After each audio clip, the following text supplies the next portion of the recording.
In trouble. America's top lawyer just revealed sick thing Mueller just did.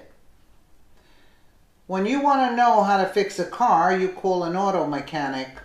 When you know if the special investigator is working against the president, you call legendary lawyer Alan Dershowitz. When the media was going on and on last week about Mueller's grand jury, Dershowitz noticed something very messed up. Mueller impaneled a second grand jury to try and force a trial.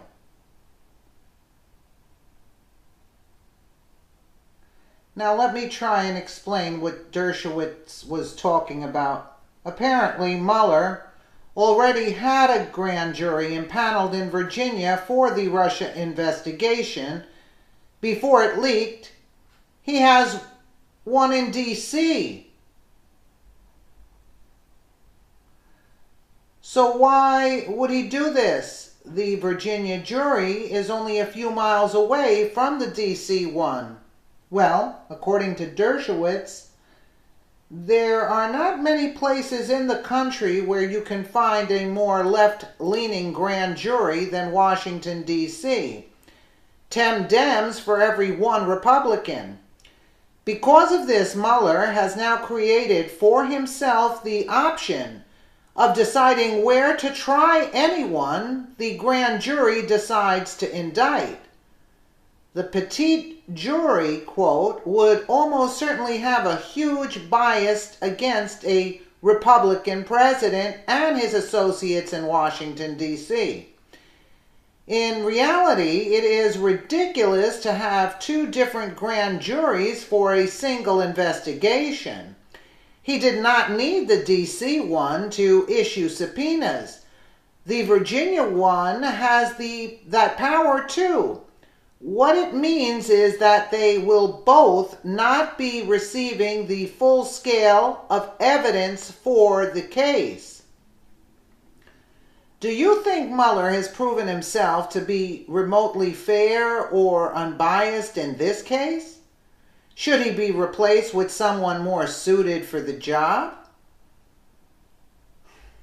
This is mind-boggling. Let's take a listen to Alan Dershowitz.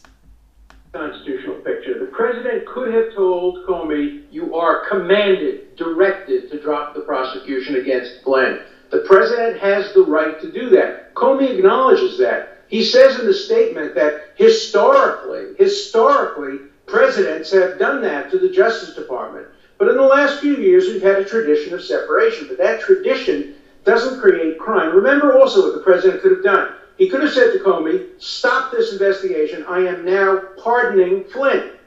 That's what President Bush did.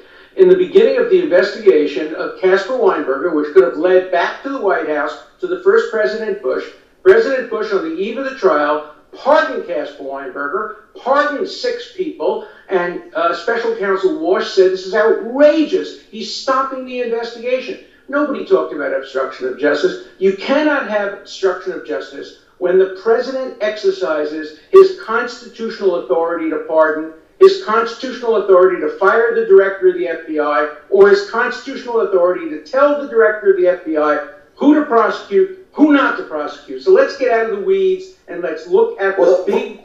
But then let me just ask you, Professor, just to be clear, when, according to Director Comey, the president told him, I quote, I hope you can let this go, discussing Michael Flynn, the investigation, you don't believe he was trying to influence or impede any possible or further investigation of Michael Flynn? What I'm telling you is that even if he did want to impede it, and even if he did impede it, that is his constitutional power. He has the right to say, you will not investigate Flynn. The best proof of that is he could have simply said to Comey, stop the investigation, I've just pardoned Flynn. It's over. My precedent, George Bush.